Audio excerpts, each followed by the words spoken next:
ये सोमवार व्रत कथा। किसी नगर में एक धनी व्यापारी रहता था। दूर दूर तक उसका व्यापार फैला हुआ था। नगर के सभी लोग उस व्यापारी का सम्मान करते थे।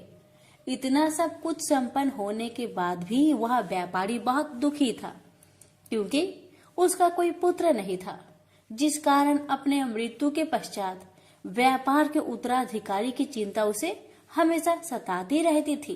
पुत्र प्राप्ति की इच्छा से व्यापारी प्रत्येक सोमवार भगवान शिव का व्रत पूजा किया करता था और शाम के समय शिव मंदिर में जाकर शिव जी के सामने घी का दीपक जलाया करता था। उसकी भक्ति देखकर माँ पार्वती प्रसन्न हो गई और भगवान शिव से उस व्यापारी की मनोकामना पूर्ण करने का निवेदन किया।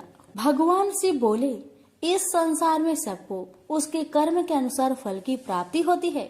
जो प्राणी जैसा कर्म करते हैं उन्हें वैसा ही फल प्राप्त होता है। शिव जी द्वारा समझाने के बावजूद माँ पार्वती नहीं मानी और उस व्यापारी की मनोकामना पूर्ति हेतु वे शिव जी से बार बार अनुरोध करती रही। अंततः माता के आग्रह को देखकर भगवान भोलेनाथ को उस व्यापारी को पुत्र प्राप्ति का वरदान देना पड़ा। वरदान देने के पश्चात भोलेनाथ माँ पार्वती से बोले, आपके आग्रह पर मैंने पुत्र प्राप्ति का वरदान तो दे दिया, परंतु इसका यह पुत्र 16 वर्ष से अधिक समय तक जीवित नहीं रहेगा। उसी रात भगवान शिव उस व्यापारी के सपने में आए और उसे पुत्र प्राप्ति का वरदान दिया और उसके पुत्र की 16 वर्ष तक जीवित रहने की भी बात बताई। भगवान के वरदान से व्यापारी को खुशी तो हुई, लेकिन पुत्र की अल्पायु की चिंता ने उस खुशी को नष्ट कर दिया। व्यापारी पहले की तरह सोमवार के दिन भगवान शिव का विधिवत व्रत करता रहा। कुछ महीनों के बाद उसके घर एक अति सुंदर बालक ने जन्म लिया और घर में खुशियां ही खुशियां भर गई। बहुत धूमधाम से पुत्र जन्म का समारोह मनाया गया, परंतु व्यापारी को पुत्र जन्म की अधिक खुशी नहीं हुई, क्योंकि उसे पुत्र की अल्प आयु के रहस्य का पता था। जब पुत्र 12 वर्ष का हुआ तो व्यापारी ने उसे उसके मामा के साथ पढ़ने के लिए बनारसी भेज दिया। लड़का अपने मामा के साथ शिक्षा प्राप्त हेतु चल दिया। रास्ते में जहाँ भी मामा भांजे विश्राम हेतु रुकते, वहीं यज्ञ करते और ब्राह्मणों को भोजन कराते। लंबी यात्रा के बाद मामा भांजे एक नगर में पहुँचे। उस दिन नगर के राजा की कन्या का विवाह था, जिस कारण पूरे नगर को सजाया गया था। निश्चित समय पर बारात आ गई, लेकिन वर का पिता अपने बेटे के एक आंख से काने होने के कारण बहुत चिंतित था। उसे भय था कि इस बात का पता चलने पर कहीं राजा विवाह से इनकार न कर दे, इससे उसकी बदनामी भी होगी। जब वर के पिता ने व्यापारी के पुत्र को देखा तो उसके मस्तिष्क में एक विचार आया। उसने सोचा, क्यों ना इस लड़के को दुल्हा बनाकर राजकुमारी से विवाह करा दूं। विवाह के बाद इसको धन देकर विदा कर दूंगा और राजकुमारी को अपने नगर ले जाऊंगा। वर के पिता ने लड़के के मामा से इस संबंध में बात की। मामा ने धन मिलने की लालच में वर के पिता की बात को स्वीकार कर ली। लड़के को दूल्हे का वस्त्र पहनाकर राजकुमारी से विवाह कर दिया गया। राजा ने बहुत सारा धन देकर राजकुमारी को विदा किया। शादी के बाद लड़का जब राजकुमारी के साथ लौट रहा था तो वह सच नहीं छिपा सका और उसने राजकुमारी की ओढ़नी पर लिख दिया, राजकुमारी, तुम्हारा विवाह मेरे साथ हुआ था। मैं तो बनारसी पढ़ने के लिए जा रहा हूँ और अब तुम्हें जिस नवयुवक की पत्नी बनना पड़ेगा वह कान्हा है। जब राजकुमारी ने अपनी ओढ़नी पर लिखा हुआ पढ़ा तो उसने कान्हे लड़के के साथ जाने से इनकार कर दिया। राजा को जब ये सब बातें पता लगी तो उसने राजकुमारी को महल में ही रख लिया। उधर लड़का अपने मामा के साथ बनारसी पहुंच गया और गुरुकुल में पढ़ना शुरू कर दिया। जब उसकी आयु 16 वर्ष की हुई तो उसने यज्ञ किया। यज्ञ की समाप्ति पर ब्राह्मणों को भोजन करवाया और खूब अन्य वस्त्र दान किए। रात को वह अपने शयन कक्ष में सो गया। शिव के वरदान के अनुसार शयन अवस्था में ही उसके प्राण पेखरू उड़ गए। सूर्योदय पर मामा मृत भांजे को देखकर रोने पिटने लगा। आसपास के लोग भी एकत्र होकर दुख प्रकट करने लगे। लड़के के मामा के रोने विलाप करने के स्वर समीप से गुजरते हुए भगवान शिव और माता पार्वती ने भी सुने। माता पार्वती ने भगवान से कहा, प्राणनाथ, मुझे इसके रोने का स्वर सहन नहीं हो रहे, आप इस व्यक्ति के कष्ट को अवश्य दूर करें। भगवान शिव ने माता पार्वती के साथ अदृश्य रूप में समीप जाकर देखा तो भोलेनाथ माता पार्वती से बोले, यह तो उसी व्यापारी का पुत्र है जिसे मैंने 16 वर्ष की आयु का वरदान दिया था। इसकी आयु पूरी हो गई है। माँ पार्वती ने फिर भगवान शिव से निवेदन कर उस बालक को जीवन देने का आग्रह किया। माता पार्वती के आग्रह पर भगवान शिव ने उस लड़के को जीवित होने का वरदान दिया और कुछ ही पल में वह जीवित होकर उठ बैठा। शिक्षा समाप्त करके लड़का मामा के साथ अपने नगर की ओर चल दिया। दोनों चलते हुए उसी नगर में पहुंचे जहां उसका विवाह हुआ था। उस नगर में भी यज्ञ का आयोजन किया।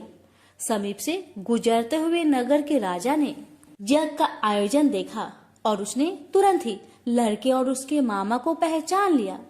यज्ञ के समाप्त होने पर राजा मामा और लड़के को महल में ले गया और कुछ दिन उन्हें महल में रखकर बहुत सा धन वस्त्र आदि देकर राजकुमारी के साथ विदा कर दिया।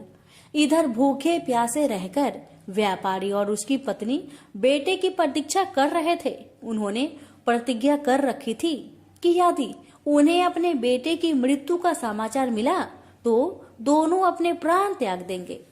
परंतु जैसे ही उसने बेटे के जीवित वापस लौटने का समाचार सुना तो वह बहुत परेशान हुआ। वह अपनी पत्नी और मित्रों के साथ नगर के द्वार पर पहुंचा। अपने बेटे के विवाह का समाचार सुनकर पुत्र वधू राजकुमारी को देखकर उसकी खुशी का ठिकाना न रहा। उसी रात भगवान शिव ने व्यापारी को सपने में आकर कहा, हे श्रेष्ठी, मैंने तेरे सोमवार व्रत करने और व्रत कथा सुनने से प्रसन्न होकर तेरे पुत्र को लंबी आयु प्रदान की है। पुत्र की लंबी आयु जानकर व्यापारी बहुत प्रसन्न हुआ। शिव भक्त होने तथा सोमवार का व्रत करने से व्यापारी की सभी मनोकामनाएं पूर्ण हुई। इसी प्रकार जो भक्त सोमवार का विधिवत व्रत करते हैं और व्रत कथा सुनते हैं उनकी सभी इच्छाएं पूरी होती है। हमसे बोलिए उमापति शंकर भगवान की जय। एक समय की बात है कि बहुत वर्ष पूर्व ऋषि मुनि भगवान को पाने के लिए कठोर तपस्या करते थे। यह तपस्या कैसी रहती थी? एक पांव पर खड़े होकर नमस्कार की मुद्रा में भगवान का नाम जप करना, पानी में नमस्कार की मुद्रा में खड़े रहकर अखंड भगवान का नाम जप करना, हिमालय जैसे पर्वत पर जाकर अंत ठंड में एक ही जगह अनेक वर्ष तक बैठकर नाम जप करना, इस प्रकार तपस्या की जाती थी। तपस्या के समय न कुछ खाया जाता था न ही पिया जाता था। इसी प्रकार कठोर तपस्या करने के बाद भगवान भक्त पर प्रसन्न होकर उन्हें आशीर्वाद देते थे। इसी प्रकार भगवान शंकर को पति रूप में पाने के लिए माता पार्वती कठोर तपस्या कर रहे थे। तपस्या के समय वह भगवान के चिंतन में ध्यान मग्न बैठे थे। उनकी तपस्या पूर्ण होने ही वाली थी कि उसी समय उन्हें एक बालक के डूबने की चीख सुनाई दी। माता तुरंत उठकर वहां पहुंची। उन्होंने देखा एक मगरमच्छ बालक को पानी के अंदर खींच रहा है। वह बालक अपने प्राण बचाने के लिए बहुत प्रयास कर रहा था तथा मगरमच्छ उसे खाने का प्रयास कर रहा था। अंततः करुणामयी माता पार्वती को बालक पर दया आई। माता ने मगरमच्छ से निवेदन करते हुए कहा, बालक को छोड़ दो, इसे आहार न बनाओ। उस पर मगरमच्छ बोला, माता, यह मेरा आहार है। मुझे हर छठे दिन भूख मिटाने के लिए जो पहले मिलता है वह मेरा आहार होता है। मेरा आहार ब्रह्मा ने निश्चित किया है। माता पार्वती ने फिर कहा, आप इसे छोड़ दो, मैं इसके बदले अपनी तपस्या का फल आपको दूंगी। पार्वती माता ने बालक के प्राणों की रक्षा के लिए अपनी कठोर तपस्या का फल दांव पर लगाया। मगरमच्छ ने भी उसे स्वीकार किया। पार्वती माता ने उसी समय संकल्प किया और अपनी पूरी तपस्या का फल उस मगरमच्छ को दे दिया। मगरमच्छ को माता के तपस्या का फल प्राप्त होने के कारण वह सूर्य के जैसे चमक उठा। उसकी बुद्धि में शुद्ध हो गई। उसने कहा, माता, आप अपना पुण्य वापस ले लीजिए, मैं इस बालक को छोड़ दूंगा। माता ने तो वचन दिया था, इसलिए उन्होंने तपस्या का फल वापस लेने से मना कर दिया और वह बालक को गोद में लेकर ममता से दुलारने लगी। बाद में माता ने उस बालक को उसके घर सुरक्षित लौटा दिया और वे अपने स्थान पर वापस आ गई। भगवान शिव जी को प्राप्त करने हेतु उन्होंने पुनः तप करना आरंभ कर दिया। उसी समय भगवान शिव जी माता पार्वती के सामने प्रकट हो गए। भगवान शिव जी उन्हें बोले, पार्वती, अब तुम्हें तप करने की आवश्यकता नहीं है। हर प्राणी में मेरा ही वास है। तुमने उस मगरमच्छ को अपने तप का जो फल दिया है वह मुझे ही प्राप्त हुआ है, इसलिए तुम्हारे तप का फल अनंत गुना हो गया है। तुमने करुणा और ममता से द्रवित होकर बालक की रक्षा की, इसलिए मैं तुम पर प्रसन्न हूँ और तुम्हें अपनी पत्नी के रूप में स्वीकार करता हूँ। प्रेम से बोलिए उमापति शंकर भगवान की जय। एक समय की बात है, एक क्षेत्र में पुत्र की प्राप्ति हेतु भगवान शिव से आज्ञा लेकर पार्वती ने 1 वर्ष तक चलने वाले पुण्य व्रत का समापन किया। व्रत की समाप्ति पर पुरोहित सनत कुमार ने देवी पार्वती से कहा, सुब्रते, मुझे दक्षिणा चाहिए। पार्वती ने मुंह मांगी दक्षिणा देने का वचन दिया। फिर क्या था, पुरोहित बने सनत कुमार ने अस्वाभाविक दक्षिणा की याचना की। देवी, इस व्रत में दक्षिणा स्वरूप मुझे अपने पति को दीजिए। यह सुनते ही देवी पार्वती पर जैसे वज्रपात हुआ। वो व्याकुल होकर विलाप करती हुई मूर्छित हो गई। पार्वती को मूर्छित देखकर ब्रह्मा, विष्णु और मुनियों को हंसी आ गई। उन्होंने पार्वती को समझाने के लिए भगवान शिव को भेजा।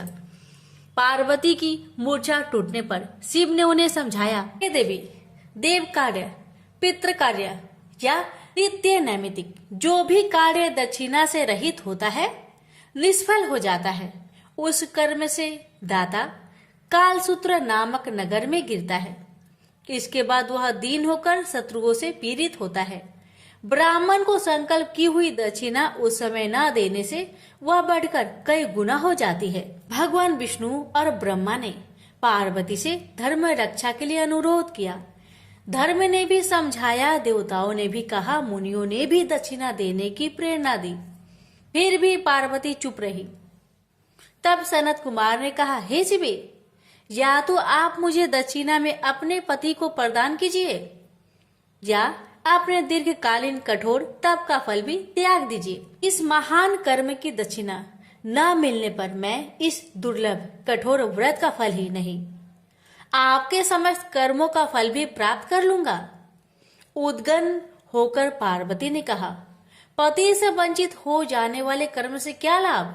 दक्षिणा देने तथा धर्म और पुत्र की प्राप्ति से मेरा क्या हित होगा? पृथ्वी देवी की उपेक्षा कर वृक्ष की पूजा करने से क्या प्राप्त हो सकेगा? साध्वी स्त्रियों के लिए पति 100 पुत्र के समान होता है। ऐसी स्थिति में यदि व्रत में अपने पति को ही दक्षिणा दे दी जाए तो पुत्र से क्या लाभ? यह सत्य है कि पुत्र पति का ही अंश होता है, लेकिन उसका एकमात्र मूल तो पति ही होता है। मूल धन के नष्ट होने पर समस्त व्यापार ही विनष्ट हो जाता है। उसी समय आकाश में देवताओं और ऋषियों ने एक रत्न निर्मित रथ देखा जो पार्षदों से घिरा हुआ था। उस रथ से श्री नारायण उतरकर देवताओं के सम्मुख उपस्थित हुए। उन श्री नारायण को ब्रह्मा, विष्णु और शिव ने रत्न सिंहासन पर बैठाकर उन्हें प्रणाम किया और हाथ जोड़कर गदगद कंठ से स्तुति की। वहां का सारा वृत्तांत जानकर श्री नारायण ने कहा, शिव प्रिया पार्वती का यह व्रत लोक शिक्षा के लिए है, अपने लिए नहीं, क्योंकि ये तो स्वयं समस्त व्रतों एवं तपस्याओं का फल प्रदान करने वाली है। इनकी माया से ही चराचर जगत मोहित है। फिर उन्होंने पार्वती को संबोधित कर कहा, हे शिवे, इस समय तुम महादेव जी को दक्षिणा में देकर अपना व्रत पूर्ण कर लो, फिर समुचित मूल्य देकर अपने जीवन धन को वापस ले आना। गौओं की भांति शिव भी विष्णु के शरीर में ही है, अतः तुम ब्राह्मण और गो मूल्य प्रदान कर अपने पति को लौटा लेना। यह कहकर वे अंतर ध्यान हो गए। तब पार्वती प्रसन्न मन से अपने प्राण सर्वस्व को दक्षिणा में देने के लिए तैयार हो गई। उन्होंने हवन की पूर्ण आहुति की और अपने जीवन नाथ शिव को दक्षिणा रूप में दे दिया। इसके बाद उन्होंने पुरोहित सनत कुमार से निवेदन किया, हे ब्रिब्बर, गौ का मूल्य मेरे पति के बराबर है। मैं आपको अत्यंत सुंदर 1 लाख गौ प्रदान करूंगी। इसके बदले में आप मेरे जीवन सर्वस्व को लौटा दीजिए। प्राणनाथ के मिल जाने पर मैं पुनः ब्राह्मणों को विपुल दक्षिणाएं प्रदान करूंगी। तब सनत कुमार ने पार्वती से कहा, हे देवी, मैं ब्राह्मण हूँ, मैं 1 लाख गौ लेकर क्या करूँगा? इस दुर्लभ रत्न के सामने 1 लाख गौ की क्या तुलना है?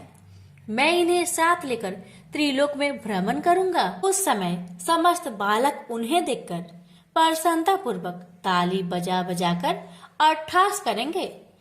कहने के साथ ही सनत कुमार ने भगवान शिव को अपने पास बैठा लिया।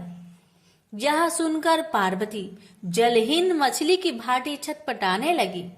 उन्होंने मन ही मन सोचा, कैसा दुर्भाग्य है मेरा कि मुझे ना तो अभिष्ट देव का दर्शन ही हुआ और ना ही व्रत का फल प्राप्त हो सका। आधीर होकर वे अपने प्राण त्यागने के लिए प्रस्तुत हो गई। अकस्मात उसी समय आकाश में तेज समूह प्रकट हुआ। उस तेज समूह को देखकर पार्वती ने उससे अपने ऊपर दया करने को कहा और उस महान तेजो राशि के मध्य विश्व मोहन श्री कृष्ण स्वरूप का दर्शन किया। ऐसे भुवन मोहन अनूप रूप को देखकर भगवती पार्वती उसी के सदृश पुत्र की कामना करने लगी और उसी क्षण उन्हें वह वर भी प्राप्त हो गया। तदंतर वह तेज वही तिरोहत हो गया। तब देवताओं ने ब्रह्मा पुत्र सनत कुमार को समझाया। सनत कुमार ने दिगंबर शिव को उनकी प्राणेश्वरी पार्वती को लौटा दिया। तो प्रेम से बोलिए उमापति शंकर भगवान की जय।